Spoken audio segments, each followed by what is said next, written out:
Hello dear students, today we will learn about what is dimensional analysis and its uses। बच्चों dimensional analysis क्या होता है? तो dimensional analysis is the method of obtaining solution of certain problems in physics using dimensional formula। Physics के कुछ problems का solution dimensional formula का use करके लाते हैं, इसे बोलते हैं डायमेंशनल एनालिसिस। बच्चों यहाँ पे कैसे प्रॉब्लम्स होते हैं? तो there are 3 types of uses. Okay, first to check consistency whether the given physical equation is dimensionally consist और not. Given equation dimensionally consist है या नहीं है, ये हमें प्रूव करना होता है with the help of dimensional formula. बच्चों दूसरा है to get relation between units for 2 different unit system. कोई एक यूनिट है, उसका अलग अलग यूनिट सिस्टम में अलग अलग वैल्यू होता है, तो वो रिलेशन क्या है ये हम फाइंड कर सकते हैं with the help of dimensional analysis.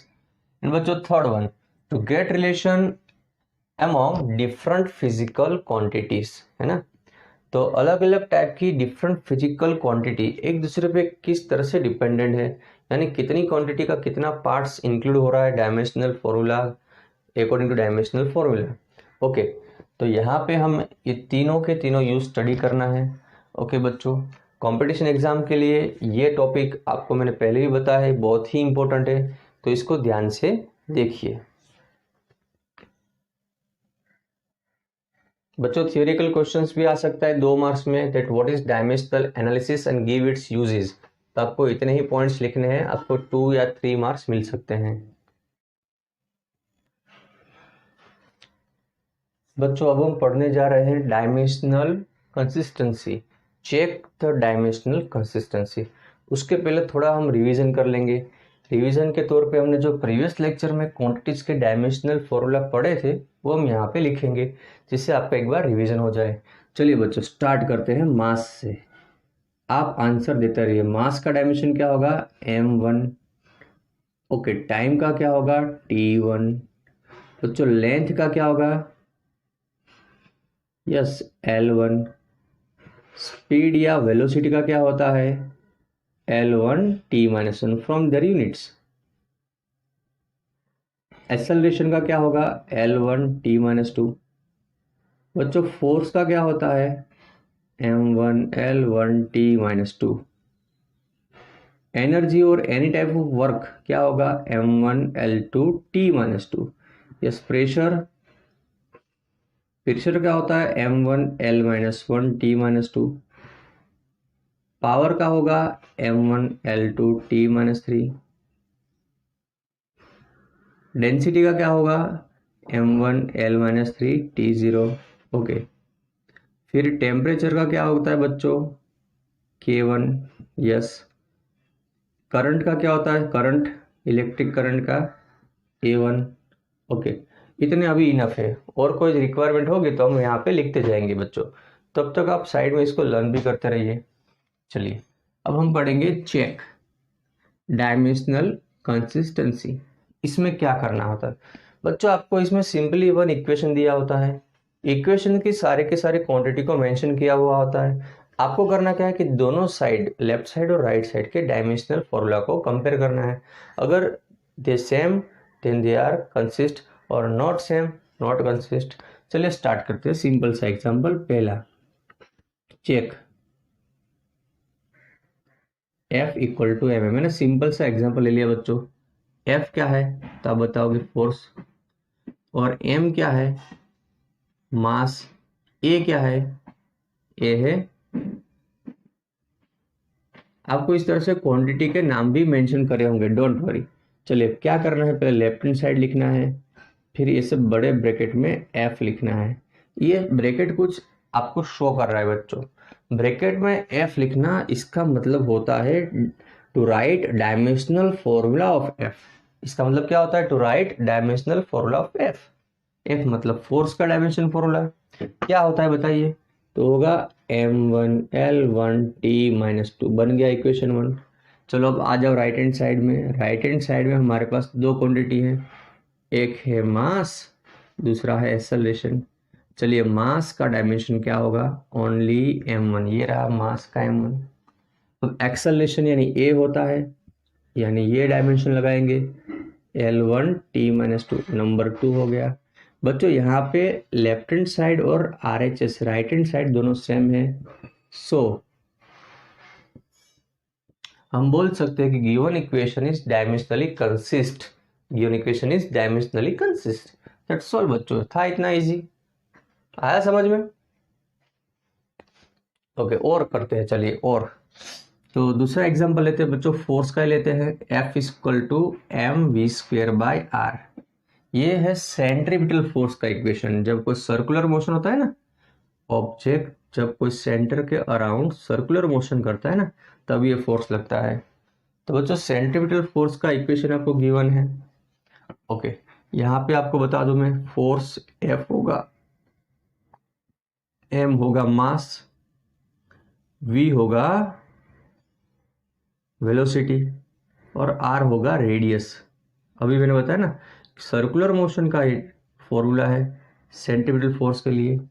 चलिए पहला काम left hand side, left hand side में तो हमारा फोर्स है, फोर्स का डायमेंशन क्या होता है m1 L1 t-2, नंबर 1। अब बढ़ेंगे नेक्स्ट,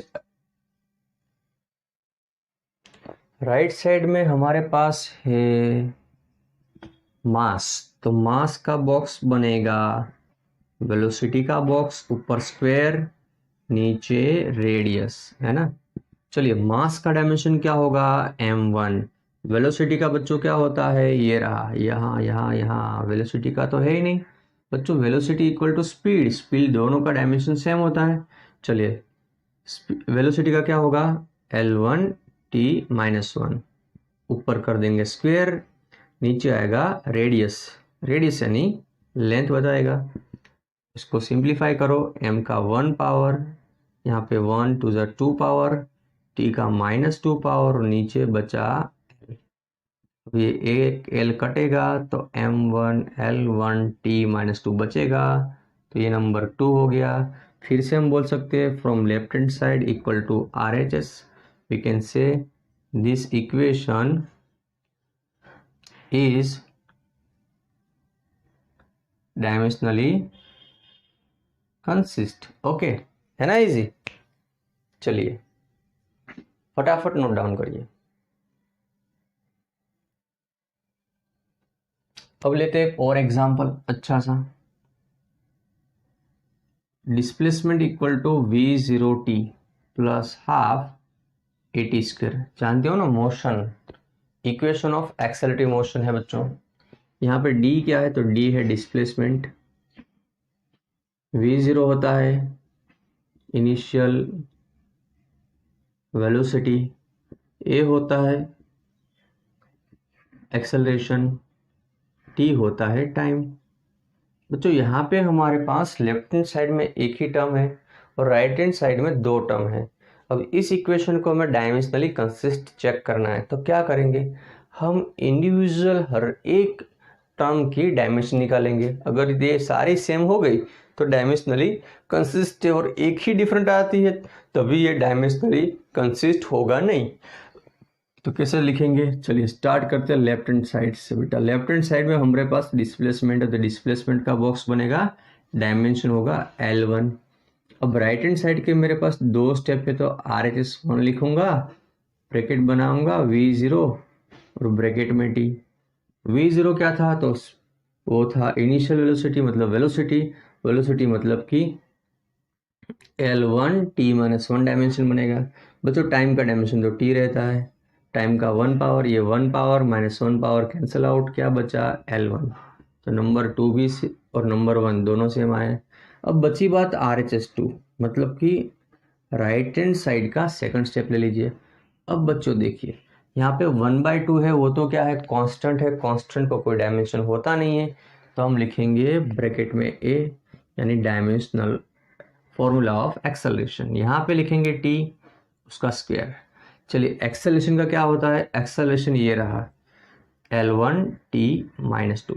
अब बात करते हैं टाइम के स्क्वायर की, तो टाइम का स्क्वायर क्या होगा, t का 2 पावर, अब यहाँ से -2 + 2 पावर टी का कैंसिल हो जाएगा, तो टी का पावर 0 बनेगा, यहाँ पे भी बचेगा ओनली 1, ये नंबर 3 हो गया। अब आप कर सकते हो कि फ्रॉम 1 2 3 लेफ्ट हैंड साइड और RHS डायमेंशनली कंसिस्ट है, सेम है, सो क्या this equation is dimensionally consist. Okay, है ना इजी। बच्चों नेक्स्ट क्वेश्चन हमारे पास है k = ½ mv²/t। वहाँ पे कि काइनेटिक एनर्जी है, m मास है, v वेलोसिटी है और t time. Check whether this equation is dimensionally consist और नॉट। यहाँ पे हमारे पास टोटल 2 स्टेप है बच्चों।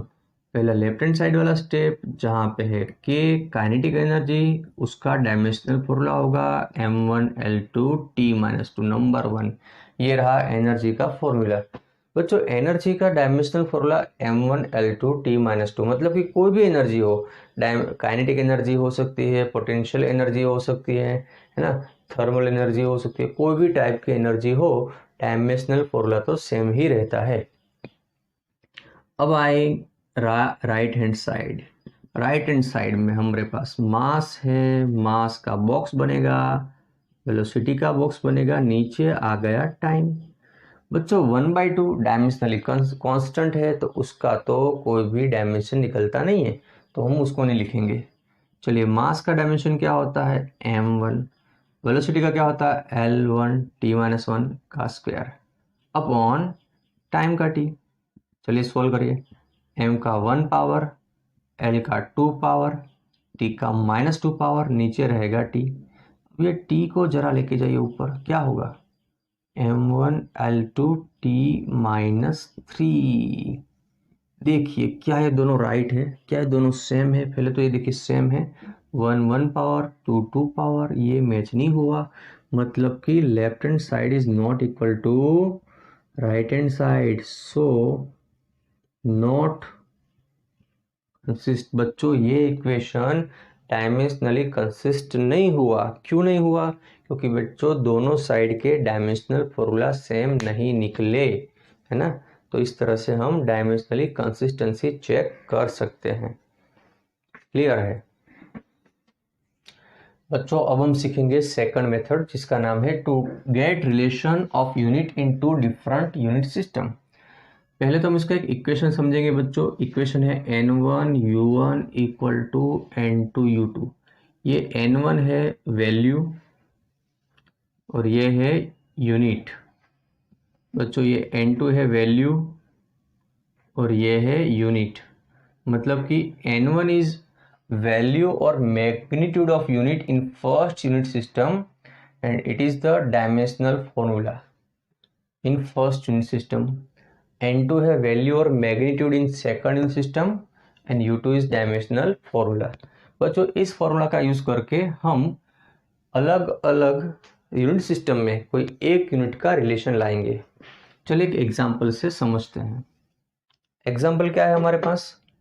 एग्जांपल ये रहा कि 1 न्यूटन = डैश डाइन, या तो ऐसा भी हो सकता है unit of force in MK system = dash unit of force in CGS system, है ना। बच्चों दो हमारे पास सिस्टम है MKS एंड CGS। चलिए अब क्या करेंगे, हम हमारा इक्वेशन लिखेंगे n1u1 = n2u2। अब ये बात किसकी हो रही है? बात हो रही है फोर्स की। ओके, फोर्स की बात हो रही है, राइट बात है। n1 क्या है हमारे पास? n1 1 है, n1 1 लगा दिया। u1 क्या है? तो u1 के लिए फोर्स का फॉर्मूला m1L1T-2, यहाँ पे 1 1 1। ओके, n2 हमें फाइंड करना है। u2 यानी फोर्स का ही डायमेंशन पर दूसरे सिस्टम में, वो बनेगा m1L1T-2, यहाँ पे लगेगा 2 2 2, क्योंकि सेकंड सिस्टम में फोर्स। बच्चों n2 को बना दीजिए, ऑब्जेक्ट बना दिया, क्या होगा n2? तो होगा m1/m2 का पावर 1, ये m2 m1 के नीचे चला गया। उसी तरह L1/L2 का पावर 1 और T1/T2 का पावर -2। अब बच्चों समझिए क्या करना है हमें। ये M1 कौन सा सिस्टम में था बच्चों? M1 था हमारा MK सिस्टम में।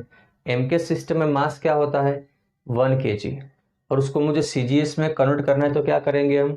उसको लिखेंगे ग्राम में। तो याद रखना बच्चों कि M1 होता है 10 का 3m2, मतलब कि 1 किलोग्राम 1000 ग्राम, क्योंकि ये बच्चों MKS में है, ये सब क्या है? MKS में, तो ये बनेगा CGS कन्वर्जन, है ना।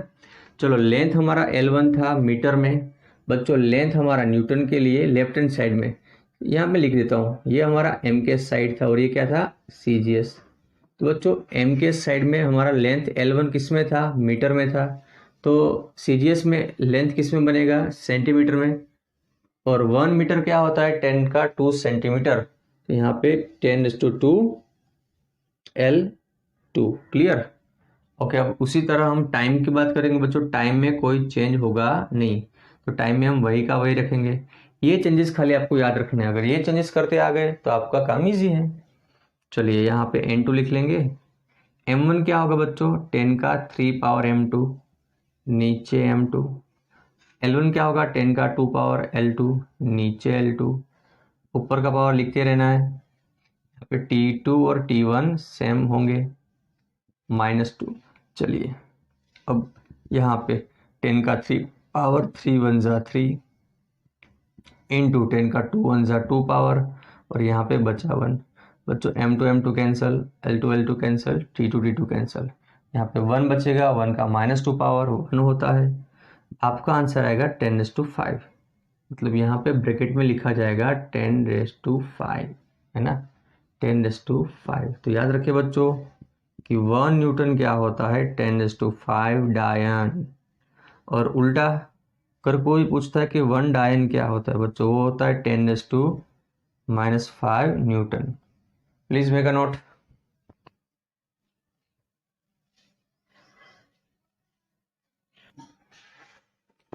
चलिए बच्चों अब एक और एग्जांपल ट्राई करते हैं। यहाँ पे हम यूनिट को कन्वर्ट करेंगे CGS टू MKS में, मतलब कि 1 अर्ग इक्वल टू डैश जूल। अर्ग वर्क और एनर्जी का CGS यूनिट है, और जूल वर्क और एनर्जी का MKS यूनिट है। यानी यहाँ पे हमें CGS टू MKS में कन्वर्जन करना है, बड़े से छोटे से बड़े यूनिट की ओर जाना है। तो यहाँ पे भी हम क्या करेंगे? पहले तो हमारा equation N1U1 equal to N2U2 लगा देंगे। यहाँ पे बच्चों हमारे पास है CGS और ये है हमारी MKS सिस्टम। यहाँ पे भी हमको क्या फाइंड करना है? हमको तो N2 ही फाइंड करना है, समझ लो। चलो N2 बनेगा ऑब्जेक्ट, तो N1U1 बाय U2। N1 है हमारा 1 अर्ग। याद रखना बच्चों N1 क्या है? N1 हमारा 1 अर्ग है ना। तो N1 की वैल्यू तो हमारे पास हो गई। तो चलिए पहले इक्वेशन लिख लेते हैं। N1 की वैल्यू 1, U1 यानी CGS सिस्टम है। डायमेंशनल प्रोल ऑफ वर्क होता है M1L2T-2 1 1 1। हम पैटर्न को चेंज नहीं कर रहे, देखिए N2 यहाँ पे क्या बनेगा बच्चों? M1L2T-2, और यहाँ पे लिखेंगे 2 2 2, सेम टू सेम था ना आगे जैसे। चलो बनाइए N2 को ऑब्जेक्ट। N2 नट्टू बन गया ऑब्जेक्ट। M1 बाय M2 का पावर 1, L1 बाय L2 का पावर 2, T1 बाय T2 का पावर -2। अब बच्चों M1 क्या है? तो देखिए M1 जो हमारा है वो M1 है CGS सिस्टम में है, और M2 है हमारा MKS सिस्टम में। तो हमें पता है कि MKS सिस्टम में जो मास है वो किलोग्राम में है, हम उसको ग्राम में कन्वर्ट कर सकते हैं कि नहीं? यस कर सकते हैं। तो हम यहाँ पे लिखेंगे M1 और यहाँ पे 10 का 3 पावर M1। ओके, ये हो गया। यहाँ पे लिखेंगे L1 10 का 2 पावर L1। क्यों बच्चों? L2 हमारा MKS में है, यानी MKS में लेंथ होता है मीटर में, यानी L2 मीटर में है, मैंने उसको सेंटीमीटर में कन्वर्ट किया तो 10 का 2 पावर L1 हो गया। उसी तरह यहाँ पे टाइम में तो पता है दोनों सेम ही रहता है, तो दोनों के जगह पे T1 लगा दो, ऊपर -2 पावर जो थी वही लिखेंगे। अब यहाँ पे M1 cancel, L1 cancel, T1 cancel. 10 का पावर क्या होगा बच्चों? 10 का -3 पावर, ऊपर का पावर 1 था, ये रहा 1 पावर, यहाँ पे -2 पावर, ऊपर का पावर 2 था, और यहाँ पे 1 का -2 पावर मतलब 1 होता है। 10 का पावर होगा -3 इंटू 10 का -4, टोटल मिलाएंगे तो 10 का -7 पावर। आपका आंसर है 10 का -7 जूल। तो याद रखिए बच्चों, 1 अर्ग होता है 10 का -7 जूल, और उल्टा 1 जूल 10⁻7 अर्ग आप अपने आप ला सकते हो। ओके, है ना इजी। तो बच्चों आज के लेक्चर से आपको आइडिया आ गया होगा कि आपको डायमेंशनल एनालिसिस को करना है, और डायमेंशनल एनालिसिस की मेथड से अगर आपको कंसिस्टेंसी चेक करनी है या तो आपको कोई एक क्वांटिटी के यूनिट का रिलेशन लाना है दूसरी सिस्टम के अंदर, तो आपको क्या याद होना चाहिए, आपको ये डायमेंशनल फॉर्मूला याद होने ही चाहिए। बच्चों ये डायमेंशनल फॉर्मूला कैसे याद होता है, तो बच्चों इसके आपको फ्रीक्वेंटली आपको रिवीजन करने पड़ेंगे। आप जितने रिवीजन करोगे उतने ही आपके डायमेंशनल फॉर्मूला स्ट्रॉन्ग हो जाएंगे। तो बच्चों please keep practicing and keep practicing and also keep practicing. Thank you very much.